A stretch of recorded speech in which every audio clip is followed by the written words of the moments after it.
E o Senhor tirará toda a dor, Deus, que foi cometida pelo mundo, Deus. Nós cremos, Senhor, que o Senhor virá, Deus, e será grande para a sua vinda. Aleluia. Pode se sentar. O Lúcio me desafiou a trazer a palavra nessa noite.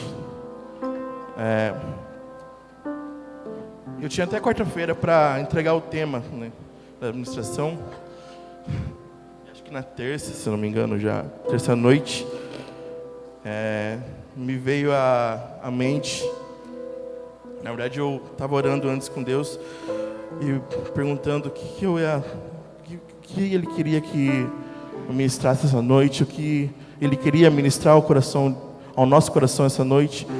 E me veio a palavra Olimpíadas, que é uma coisa que está acontecendo agora, então, nesse momento, né, em Tóquio. Não estou acompanhando muito, mas me veio à mente Olimpíadas, fazendo analogia como se as Olimpíadas, como se o reino de Deus fosse como as Olimpíadas. Eu até fiquei, mas o que tem a ver Olimpíadas com o reino de Deus? E Deus foi ministrando no meu coração algumas coisas. E para a gente entender um pouquinho essa analogia e para vocês pensar junto comigo, cada modalidade que existe nas Olimpíadas, elas são como nossos dons, são como os nossos talentos, aquilo que você sabe fazer de melhor, não sei. É o chamado de cada um. Em 1 Coríntios, no capítulo 12, no versículo 28, diz assim, se você quiser abrir para acompanhar. Assim, na igreja, Deus estabeleceu primeiramente apóstolos, em segundo lugar, profetas, em terceiro lugar, mestres, depois os que realizam milagres, os que têm dons de curar, os que têm dom de prestar ajuda, os que têm dons de administração e os que falam diversas línguas. Vamos abrir agora em Efésios, no capítulo 4, do versículo 11 ao 13. Ele designou alguns para apóstolos, outros para profetas, outros para evangelistas e outros para pastores e mestres, com o fim de preparar os santos para a obra do ministério, para que o corpo de Cristo seja edificado, até que todos alcancemos a unidade da fé e do conhecimento do Filho de Deus, e cheguemos à maturidade e atingindo a medida da plenitude de Cristo. Então, o seu chamado, os seus dons, seus talentos, aquilo que você sabe fazer de melhor aí nessa vida, ser um bom vendedor, que nem o Victor é. Você vai lá na loja e você não consegue sair sem nada, velho. Ser um bom músico como o Dudu, como o Israel, ser uma boa professora, ou não sei qual é a profissão de cada um aqui. E o segundo ponto ali, que seria o pódio, que é para isso que os atletas vão para a Olimpíadas. Eles querem chegar ao pódio, querem, né, sair com a medalha e tal. E o que seria o pódio? O pódio é o final de tudo. É a nossa recompensa. É a nossa coroa, que é Jesus Cristo. O pódio é o céu. Em 2 Timóteo, no capítulo 4, versículo 7 ao 8, diz assim, é um texto bem conhecido: combati o bom combate, terminei a corrida, guardei a fé. Agora me está reservada a coroa da justiça, que o Senhor, o justo juiz, me dará naquele dia. E não somente a mim, mas também a todos os que amam a sua vinda. Cara, então se o reino de Deus ele é como as Olimpíadas, então quer dizer que o reino de Deus se fosse como uma competição, ou não? Quer dizer que a gente está em competição com os outros? Eu digo para vocês que não. O reino de Deus, ele não é uma competição, que é o contrário das Olimpíadas, que é uma competição O reino de Deus, ele é cooperação. No reino de Deus, nós cooperamos para que esse reino seja expandido. Nós cooperamos para que a mensagem do Evangelho chegue para aqueles que não conhecem, para que o nome de Jesus Cristo chegue para aqueles que não conhecem. Nós cooperamos para que a salvação chegue para aqueles que ainda não ouviram falar da salvação. Amém? Vocês estão comigo? Amém ou não? Amém. No livro de Mateus, no capítulo 28, do versículo 19 ao 20, diz: portanto, vão e façam discípulos de todas as nações, batizando-os em nome do Pai e do Filho e do Espírito Santo, ensinando-os a obedecer a tudo aquilo que eu ordenei a vocês. E eu estarei sempre com vocês até o fim dos tempos. Ainda no livro de Mateus, no capítulo 16, no versículo 15, diz: e disse-lhes: vão pelo mundo todo e preguem o Evangelho a todas as pessoas.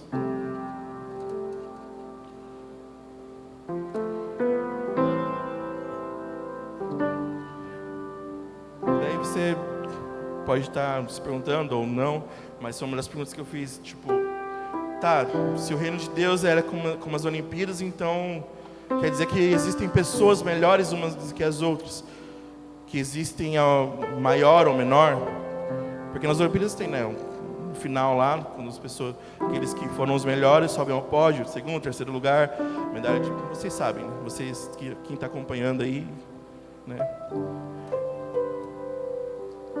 E no reino de Deus existe maior ou menor? Essa discussão, ela surgiu entre Jesus e seus discípulos, e nós encontramos essa discussão lá em Lucas, no capítulo 22, no versículo 24 ao 30.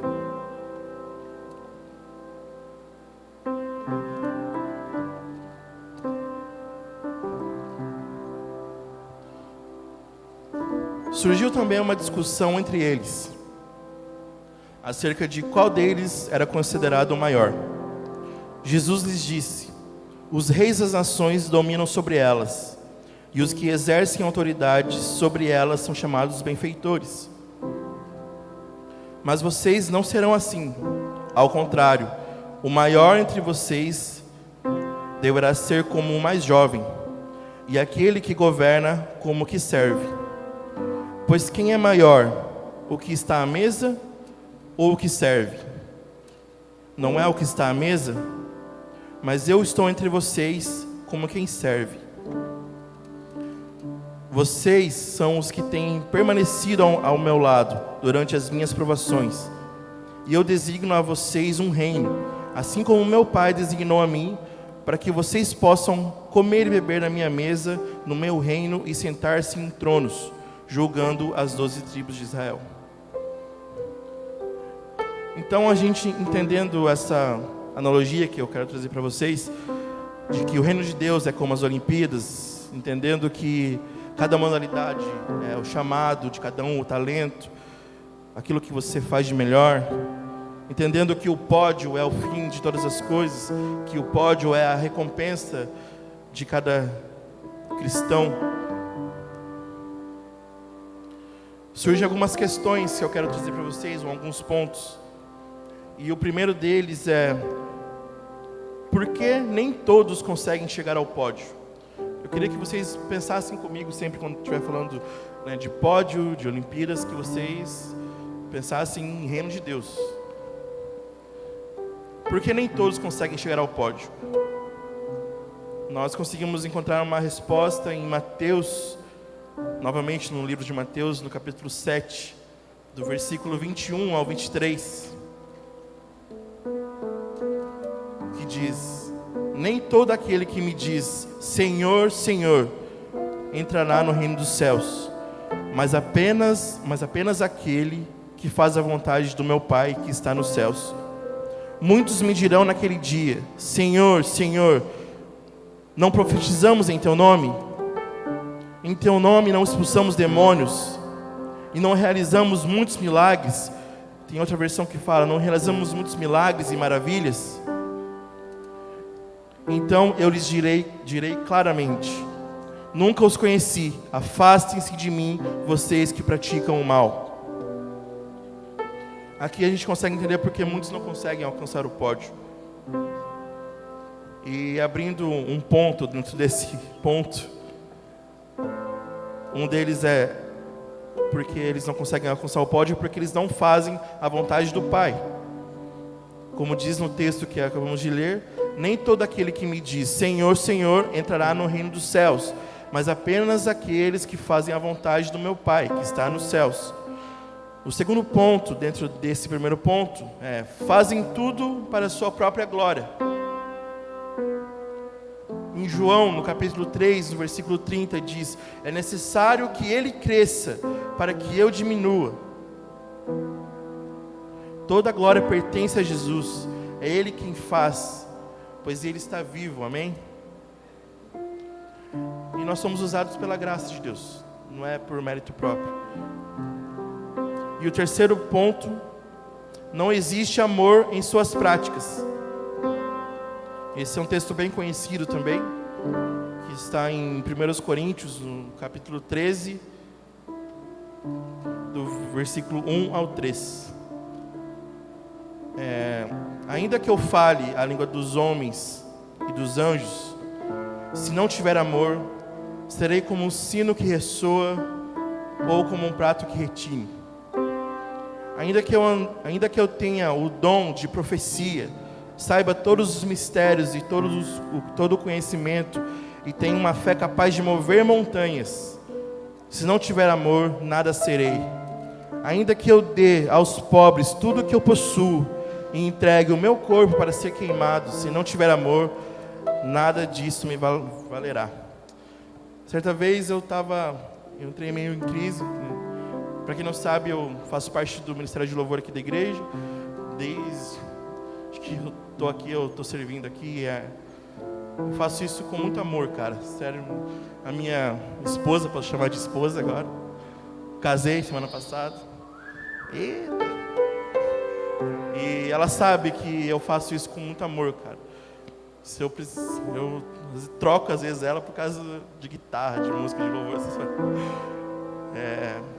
mas eu faço isso com muito amor, com muita intensidade, mas nem sempre foi assim.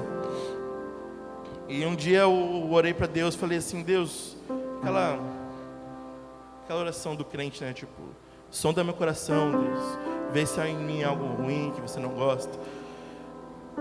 Eu vou te dar uma dica: se você não quiser ouvir uma verdade de Deus, não faça essa oração, porque Ele vai te falar o que está errado e aquilo que Ele não gosta, e Ele vai usar da palavra dEle, se for preciso, para te falar na cara assim: eu não estou gostando disso, e você está transmitindo isso para mim.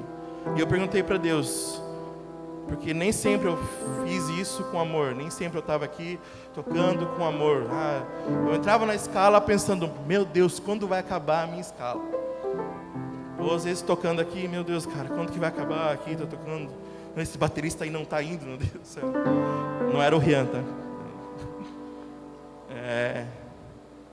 Então eu li esse texto: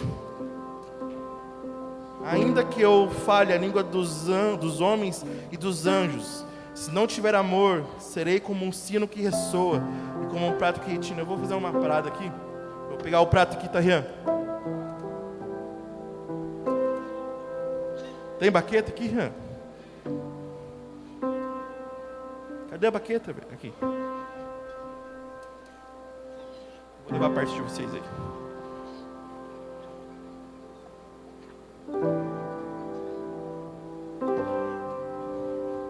Vou usar você.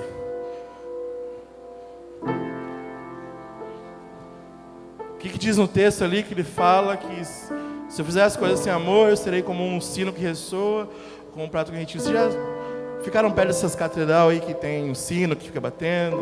Cara, não sei vocês, mas eu não suporto ficar perto. Eu acho chato pra caramba, mas você curte isso aqui? Tá no teu ouvido, pertinho, né? No pé do ouvido é ruim. É ruim?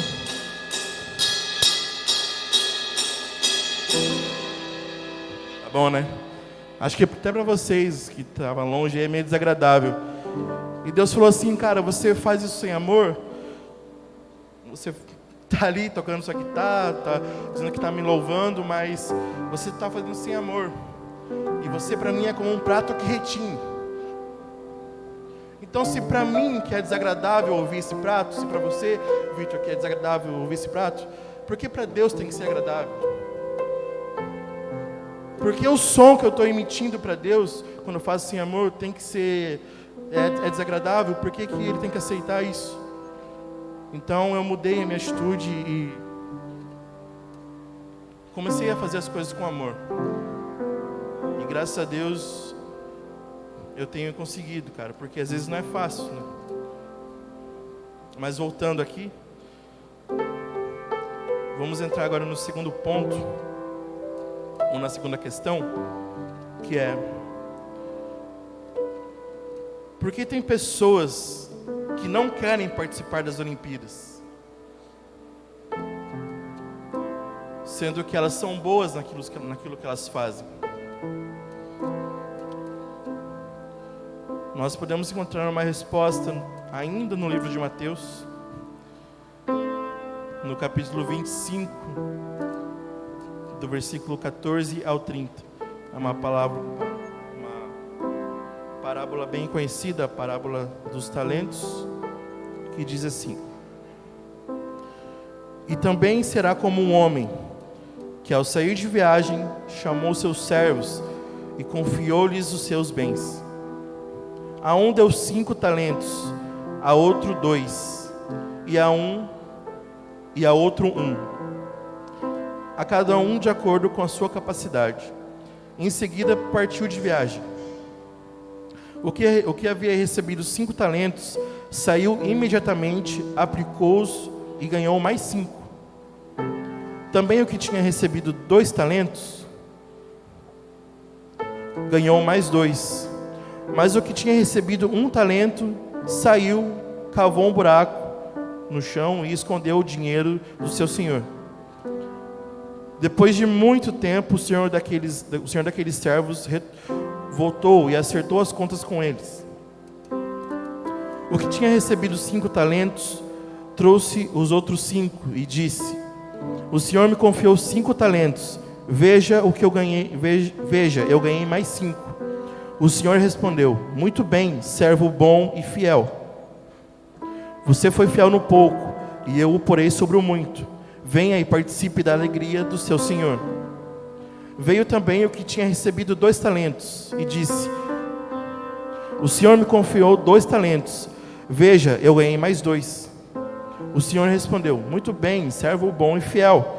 Você foi fiel no pouco, e eu o porei sobre o muito. Venha e participe da alegria do seu senhor.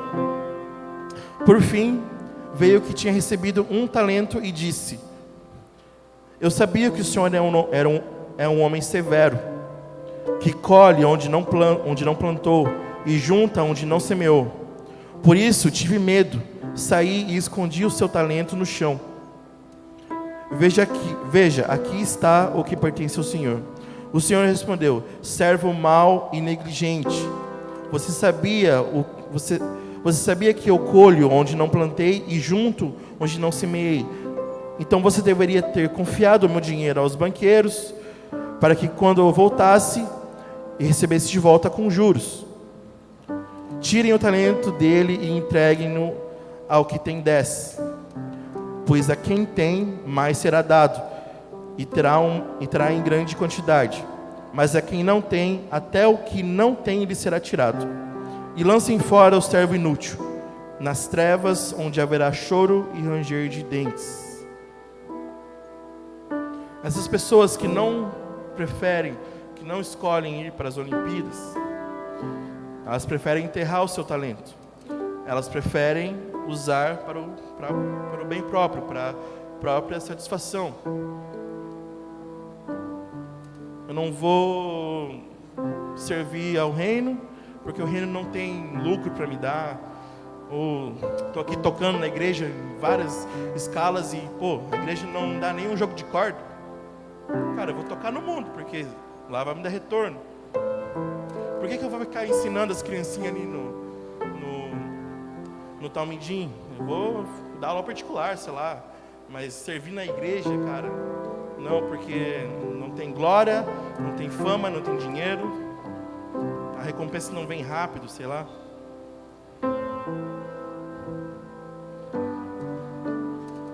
E terceiro e último ponto já, Dudu, equipe, se já quiser posicionar aqui. Por que eu e você, por que nós devemos participar das Olimpíadas? E é muito fácil responder isso, porque Ele está nos chamando. Aliás, Ele já nos chamou, a palavra dele diz que Ele nos chama desde o ventre da nossa mãe. Em 1 Pedro, no capítulo 2, no versículo 9 ao 10, diz: vocês, porém, são geração eleita, sacerdócio real, nação santa, povo exclusivo de Deus, para anunciar as grandezas daquele que os chamou das trevas para a sua maravilhosa luz. Antes vocês nem sequer eram povo, mas agora são povo de Deus. Não haviam recebido misericórdia, mas agora a recebem. Amém.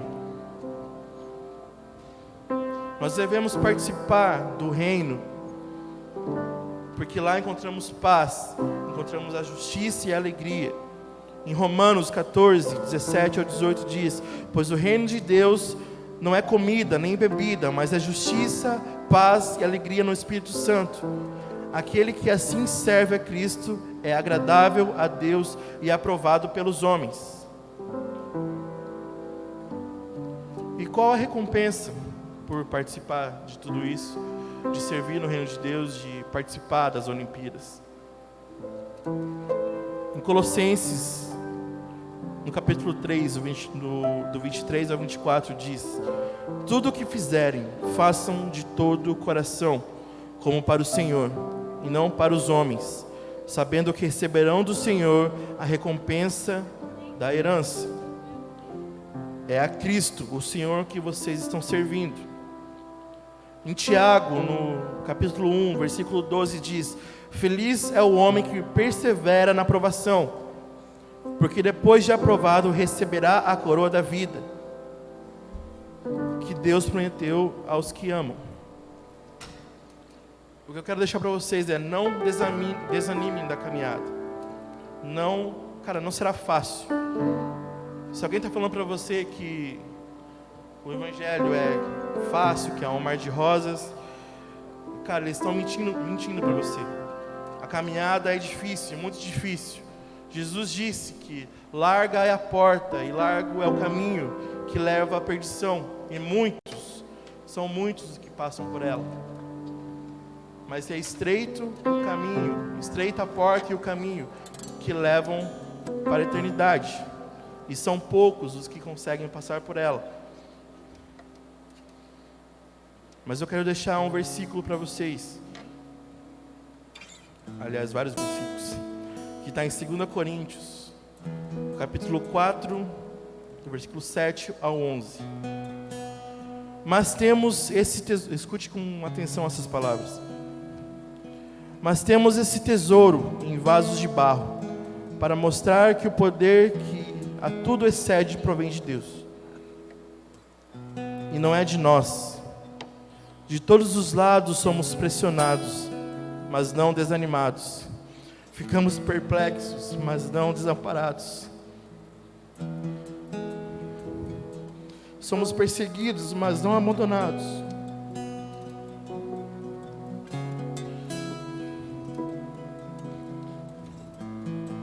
Abatidos, mas não destruídos. Trazemos sempre em nosso corpo o morrer de Jesus, para que a vida de Jesus também seja revelada. Para que a vida de Jesus também seja revelada em nosso corpo. Pois nós que estamos vivos, somos sempre entregues à morte por amor de Jesus, para que a sua vida também se manifeste em nosso corpo mortal.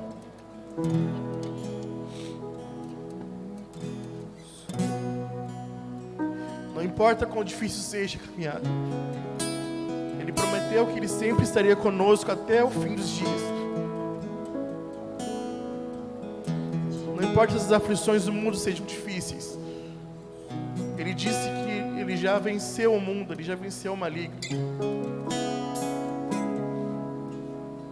E se Ele nos prometeu, Ele é fiel e Ele cumpre aquilo que Ele fala.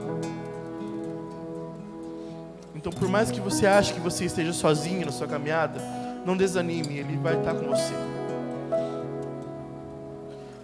Decida não ser apenas um espectador, decida participar. Aí quem está acompanhando as Olimpíadas está vendo os jogos e tal. A gente só está assistindo, mas as Olimpíadas vão acabar, cara. E você vai ser só mais um espectador. Não seja mais um espectador.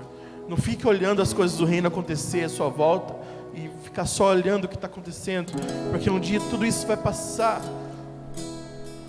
E como nós cantamos, Maranata, a hora vem, Senhor Jesus, Ele vai voltar, cara.